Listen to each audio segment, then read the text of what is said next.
How are we doing, guys? So today we are going to discuss the deltoid, i.e. the shoulder muscle, the one responsible for this curvature in the upper arm. So there's three origin points at the top and one insertion point. The first origin point in here at your clavicle, the second in here in your acromion process, and the third origin point is in the spine of the scapula. They then wrap round and come into a peak here on the tuberosity of the deltoid at the top of the humerus. Specific fibres of this muscle are responsible for different roles. So we know for a muscle to act or affect a joint, it has to pass that joint. So all of these muscles pass over this ball and socket joint at the top of the humerus or the top of the arm.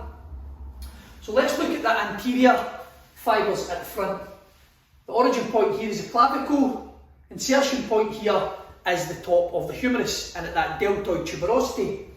So if they were to shorten here, they would then be responsible for that medial rotation of the humerus.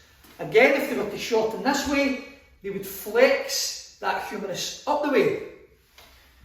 The fibres on the lateral section are responsible for ABD or abduction, because again, if they're up here on this acromion process and come over into this tuberosity, it passes that joint, and if it shortens, it's responsible for ABD or abduction.